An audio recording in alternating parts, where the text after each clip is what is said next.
Welcome back everyone.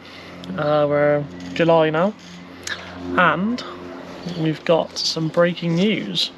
Ta-da! Move your face out of the way.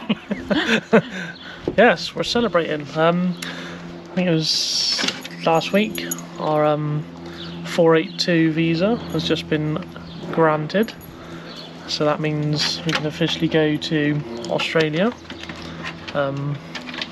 Obviously now we're just waiting for this, you might see this furry thing here. She's waiting for her spot now to get into quarantine. She's had her import permit granted. That was, when was that, last week? Week before? A couple of weeks ago, or maybe a little bit more, so yeah, we should hear back next week about the quarantine spot. Yeah, so obviously quarantine's 30 days now, so it's quite a bit of a wait. It used to be 10 days, so it was quite a long waiting list. Obviously everyone wants to go to Australia, I think, and their dogs. So yeah, we thought we'd catch up where we're to now. We're chatting about possibly me and Maddie going over October time due to my new employer. It's kind of like he's waited quite a long time. Yeah. Now, to be fair, I don't think he can drag it out much more, especially if the dog's looking probably November, December. It's going to be mid-December, I think. So yeah, so me and the eldest are probably going to go over, set up a little base camp to start with, find somewhere to rent, obviously get a little bit set up for when Jodes and the youngest come over. Get a suntan. Yeah, get a suntan, you know. Check out the area, make sure you know it's alright. Check the beach out. So yeah, you're meant to be coming over when the dog goes, but we're still waiting for that. So like I said, we're July now. I think our last video was May. So yeah, it's a little bit updated. It's good news that we've had our visas.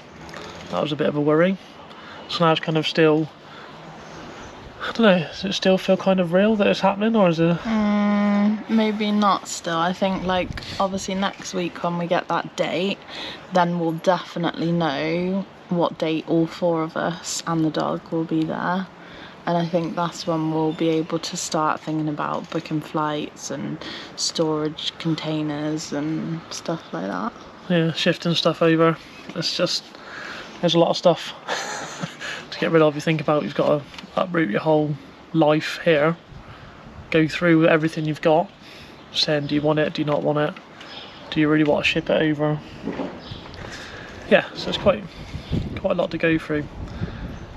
So we've got now, the next route we're going is to do a PR, a permanent residency visa, which is a little bit more involved than a temporary one.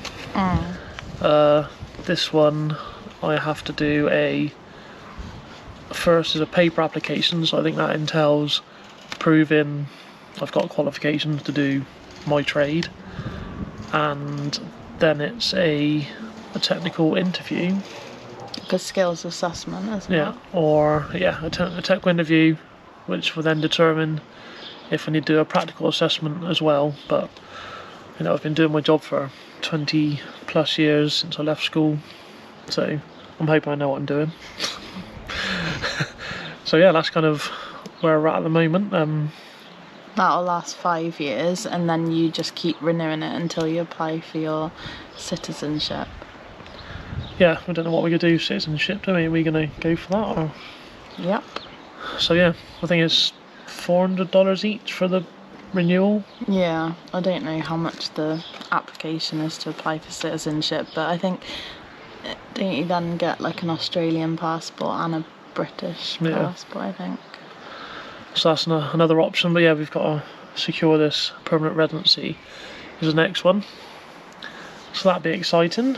So yeah, it's just still have a little look around, seeing what's available to rent. I know you can't really look just yet because obviously they want someone in there quite soon, don't they? All the properties that are available. So yeah, we're going to celebrate. Got the old Moet. 2 glasses. Obviously the girls don't drink, so, and the dog. I think we'll give a little shout out to Sue Batterston. She's at Visa and Immigration Solutions.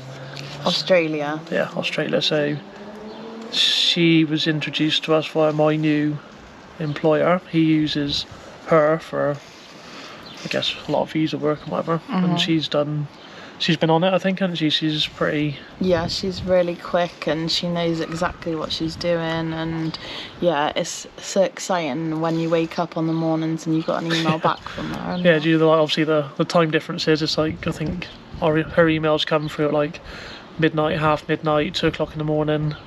Then if I'm on like an early shift, then sometimes I might get the opportunity. She's still at work when I'm up. But yeah, she's done a great job. She's obviously she secured our 482 visa very well, didn't she? So yeah, we'll put a link to their website in the description. So if anyone's thinking of who to use, I know there's loads of people out there, but always good to go with a recommendation. Exactly, and yeah, the fees are pretty reasonable. Obviously, it can be expensive. Obviously, now the PR is a little bit more expensive because you've got to do a skills assessment and then a medical, I believe, and so yeah, big shout out to her. Obviously, my new employer. Yeah, He's keeping the patience with us. So yeah, well, I'll keep you updated on the next one. Don't know when it'll be because obviously it's now going to be busy time of, we've got probably 3 months before we possibly head over. So I've got to get the majority of the work done before I go, because obviously I can't leave Jo to do it all on her own. But yeah, so we'll catch you guys on the next one. So thanks for watching. yeah. And if you've enjoyed the video, like and subscribe. Catch you later.